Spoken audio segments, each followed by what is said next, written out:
The Girl with a Mind for Math. The Story of Raye Montague, written by Julia Finley Mosca, illustrated by Daniel Riley.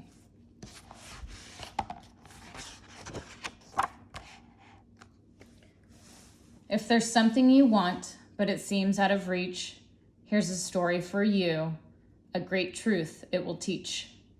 When you focus your mind, you'll succeed through and through, like one bold engineer by the name of Montague. In a state we called Arkansas, one winter day, a baby girl was welcomed, a girl they called Raye. She was bright as a star, super smart from the start. She was headstrong, this child, and not faint of heart. Yes, this girl had potential. Her granddad was proud. He told her, "Work hard, you'll stand out from the crowd." Then something she'd cherish, when Raye was just 7, he took her to see her first ship. It was heaven. A real submarine, her eyes opened wide. "Who made it?" she asked as they followed the guide. "Engineers," said the man, giving Raye's head a pat. "But my dear, you don't need to know all about that." At the time, the man's insult went over her head. "No, you can't," were the words he had meant but not said. Engineering, thought Raye, and her life's dream began, except most people laughed when she told them her plan. "Stay strong," said her mom. "Use your brains, you'll be fine. There will always be people who pay you no mind. Just because you're a girl and just because you are black, don't let them or the state of your school hold you back." You see, schools in those days were what's called segregated.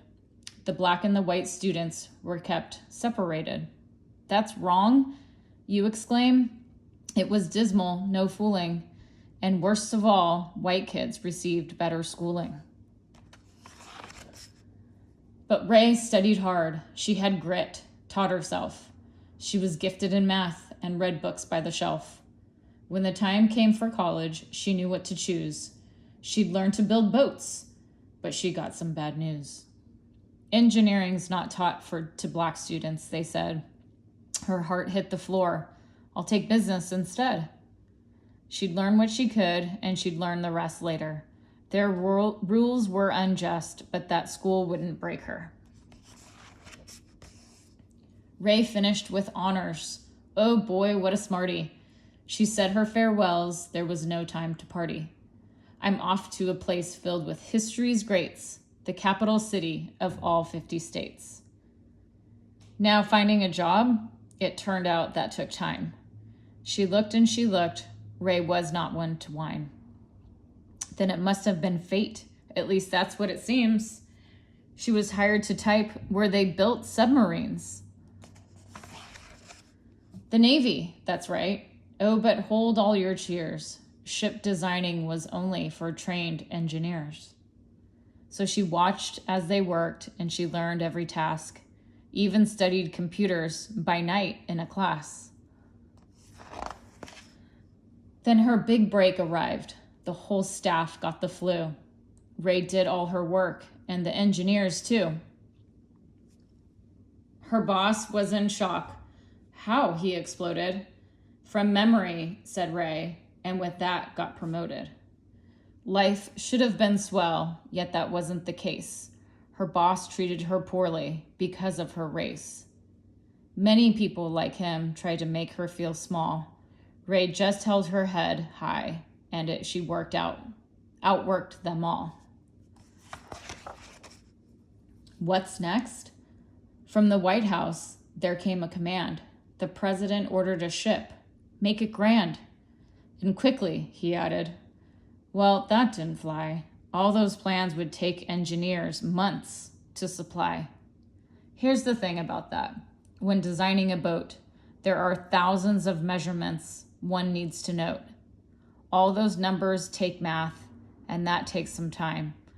But Raye had been working on something sublime. She took a deep breath. "I can solve this," she said. "I've come up with a system to do it instead. I'll draw the plans faster, she told them. Don't fret. I'll design the first ship by computer, no sweat. How long do you think that might take? What's your guess? Would it take her a month, maybe weeks for success? Well, it took calculations and tons of caffeine, but Raye finished in hours, just over 18. Her program, it worked. All the blueprints were done. The ship was constructed. The engineers stunned. You did it, they cheered, and her boss had to say that her quick mind for math had in fact saved the day. The end? No, not quite.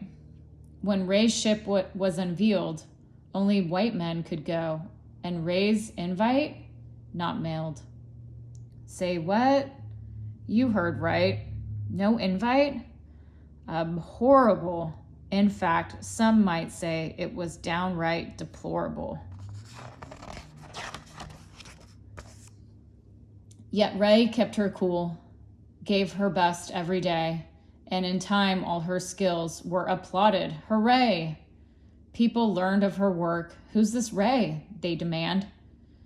When they met her, they stared. They expected a man. Yes, that's what happened a lot. Many could not believe that a woman of color did all she'd achieved. Some even thought Raye was a maid. Sad but true. When they ordered a drink, she'd say, "Bring me one too." All her humor and wit served her well through the years as she battled the hard times with laughs and not tears. And that boss in the Navy who'd been so unkind made Raye the first woman to lead ship design. More honors would follow, her fame picked up steam, and finally, at last, she'd accomplished her dream. That title she'd worked for, an engineer, score. Now the world knows her feats. She is hidden no more. So the lesson to all is don't ever give in. Take a chance, rock the boat. If it sinks, you can swim. When a storm comes your way, hold your course and don't stress. Never quit, and like Raye, propel straight to success. Dear reader, if you have a dream like I did, study hard and stay focused. Always remember that just because someone says you can't, that doesn't mean you have to stop. You might have to go in a different direction, and it might take you a little longer, but you can achieve your dreams. Raye Montague.